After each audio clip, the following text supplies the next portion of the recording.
السلام علیکم ورحمۃ اللہ وبرکاتہ۔ نحمده ونصلي على رسوله الكريم، اما بعد فاعوذ باللہ من الشیطان الرجیم، بسم اللہ الرحمن الرحیم۔ یا ایہا الذین آمنوا لا تتبعوا خطوات الشیطان ومن يتبع خطوات الشیطان فإنه یأمر بالفحشاء والمنکر۔ معزز سامعین کرام، میں نے آپ حضرات کے سامنے قرآن مقدس کی ایک آیت پڑھی ہے جس میں رب کائنات نے ارشاد فرمایا، اے ایمان والوں، شیطان کے نقش قدم پر مت چلو۔ جو شخص شیطان کے نقش قدم پر چلے گا، شیطان اس کو بے حیائی اور برائی کا حکم دے گا۔ ملت اسلامیہ کے نوجوانوں، آج کے اس محفل میں اور آج کے اس مبارک اجلاس میں میری تقریر کا موضوع آج کا بگڑا ہوا معاشرہ اور ہماری ذمہ داریاں ہیں۔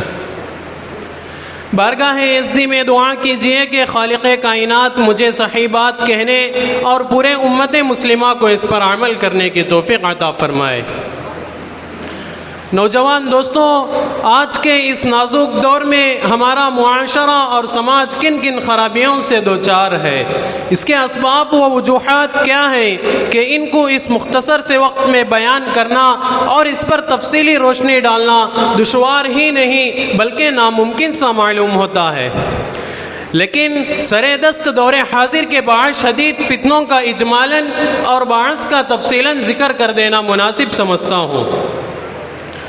دوستوں، وہ اسباب کے جنہوں نے معاشرے کی بنیاد کو ہلا کر رکھ دیا اور امت مسلمہ کے دامن عفت کو تار تار کر دیا، ان میں سفلی عمل کرنا اور کرانا، غیر مشروع طور پر گنڈے تعویذ کرنا، غیر شرعی کاموں کے لیے منت ماننا، ماں باپ کی نافرمانی کرنا، مردوں کا ٹخنوں سے نیچے پیجامہ پہننا، غیر محرم مردوں اور عورتوں کا بے محابہ ملنا، لغو تحریفات میں وقت ضائع کرنا، ریڈیو ٹیلی ویژن فواحشات پر حیاسوز مضامین کا نشر ہونا، ان کا دیکھنا اور سننا، سنیما دیکھنا، جوا کھیلنا، عورتوں کا بے پردہ رہنا، ننگے سر گھومنا پھرنا، گلا بازو پیٹ کا کھلا رہنا، باریک لباس پہننا، شوہر کی امانت میں خیانت کرنا، دفاتر میں نامحرموں کے ساتھ کام کرنا، بے پردہ بازاروں میں جانا، نوجوان لڑکوں اور لڑکیوں کا کالج میں مخلوط تعلیم حاصل کرنا،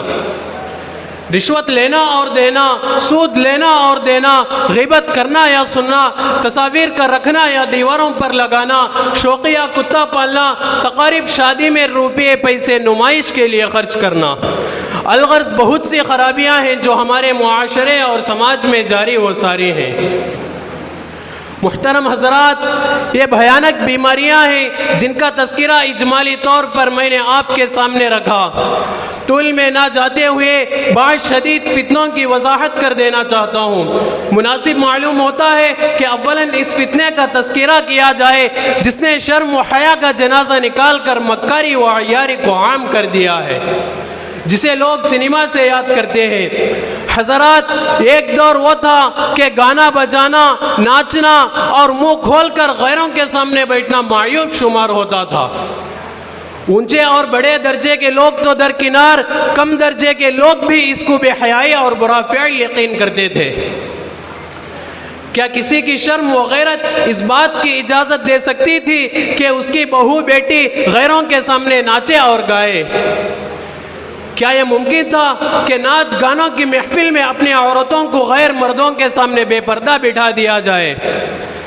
ہرگز نہیں، لیکن افسوس صد افسوس، آج ہر شہر میں ایک نہیں بلکہ کئی سنیما ہیں جہاں مردوں اور عورتوں کے غول نظر آتے ہیں۔ شریف زادیاں خود ایکٹروں کے فرائض انجام دیتی ہیں، گندے اور فحش قصوں کی اداکاری میں اجنبی مردوں کے سامنے بے باکی سے حصہ لیتے ہیں۔ شرم و حیا ان پر روتی ہے مگر ان کے سامنے مردوں اور عورتوں کے گروہ بیٹھے ہوئے ہوتے ہیں اور قہقہے لگا کر ان کو خوب داد دیتے ہیں اور خود ہی اپنی تہذیب کا مذاق اڑاتے ہیں۔ ہائے افسوس، ہماری عقل کہاں چلی گئی؟ مالدار اور غریب سبھی اس بیماری میں مبتلا ہیں۔ سنیما دیکھنا ضروریات زندگی میں داخل ہو گیا ہے۔ کیا یہی انسانیت ہے کہ اپنی بہو بیٹیوں کے ساتھ تماشا دیکھا جائے؟ آقا دو جہاں صلی اللہ علیہ وسلم نے تو ارشاد فرمایا، میں گانے بجانے کو مٹانے کے واسطے بھیجا گیا ہوں، مگر ہم ہے کہ آپ کے امتی اور بڑے زور و شور سے مسلمان ہونے کا دعویٰ کرتے ہیں اور خود فلمیں بناتے ہیں اور دیکھتے ہیں۔ سینکڑوں ہزاروں گھروں کی چھتوں پر جب نظر پڑتی ہے، چاروں طرف لعنت کی اینٹینا دکھائی دیتی ہیں، جس سے ٹیلی ویژن پر فلمیں اور پروگرام آتے ہیں، اور یوں کہا جاتا ہے ٹی وی دیکھنے سے معلومات میں اضافہ ہوتا ہے، ٹی وی دیکھنے سے سائنس کی باتیں معلوم ہوتی ہیں، ٹی وی دیکھنے سے جدید تحقیقات کا پتہ چلتا ہے، ٹی وی دیکھنے سے کارخانوں کی پیداوار کا پتہ چلتا ہے، ٹی وی دیکھنے سے ہڑتالوں کے اسباب معلوم ہوتے ہیں، ٹی وی دیکھنے سے انسانی زندگی میں ترقی کی راہیں کھلتی ہیں، ٹی وی دیکھنے سے انسان ترقی کرتا ہے، ٹی وی دیکھنے سے بچے ہوشیار ہوتے ہیں۔ ہائے افسوس، ایک حرام اور ناجائز چیز کو اس کے فوائد بیان کر کے جائز سمجھا جاتا ہے۔ اسلام کے پاسبانوں، جن فوائد کو شمار کرایا گیا، دوسری چیزوں سے بھی ان کو حاصل کیا جا سکتا ہے۔ اخبار و رسائل، ریڈیو کے ذریعے سے بھی یہ سب باتیں معلوم ہو سکتی ہیں۔ یاد رکھیے، ٹیلی ویژن وہ خطرناک شے ہے جس کے ذریعے عورتوں، مردوں، بچوں، بڑوں کے اخلاق خراب ہوتے ہیں۔ بے حیائی کیسی غالب ہوتی ہے، معاشرہ کس قدر تباہ ہوتا ہے۔ خاندان کے تمام افراد، ماں باپ، سب اولاد بے حیائی کا معائنہ کرتے ہیں۔ بے حیائی جاتی رہتی ہے، ایک دوسرے کو مارنے اور قتل کرنے کے واقعات بھی پیش آتے ہیں۔ اس میں فحاشی و عریانیت اور شہوت انگیز مناظر کی کثرت ہوتی ہے۔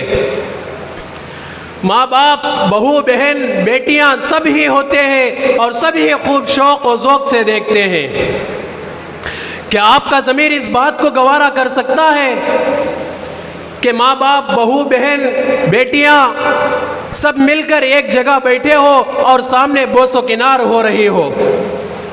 یقیناً باعزت ہے، انسان اس کو کبھی گوارا نہیں کر سکتا۔ دوستوں، ہماری ذمہ داری ہے کہ اپنی عورتوں کو بے پردہ نہ رہنے دے، تاکید کے ساتھ ان کو پردے کی تعلیم دی جائے۔ کالجوں میں بے پردہ تعلیم حاصل کرنے سے اپنے بچوں کو روکا جائے۔ آقا مدنی صلی اللہ علیہ وسلم کے گھروں کے احوال ان کے سامنے رکھی جائے، ڈنکے کی چوٹ جلسوں اور دینی محفلوں میں اس پر زور دیا جائے۔ نیک اور باپردہ خواتین کی زندگی ان کے سامنے رکھی جائے۔ دوستو، آئیے ہم سب مل کر اس بات کے عہد کریں کہ تادم حیات ہم اسلام کی پاسبانی کریں گے۔ دعا کرتا ہوں کہ اللہ تعالی ہم سب کو اسلامی معاشرہ نصیب فرمائے اور ہم سب کو اپنی ذمہ داریوں پر احساس کرنے کی توفیق عطا فرمائے۔ میں یہی چند کلمات پر اپنی تقریر ختم کرنا چاہ رہا ہوں۔ وآخر دعوانا الحمد للہ رب العالمین۔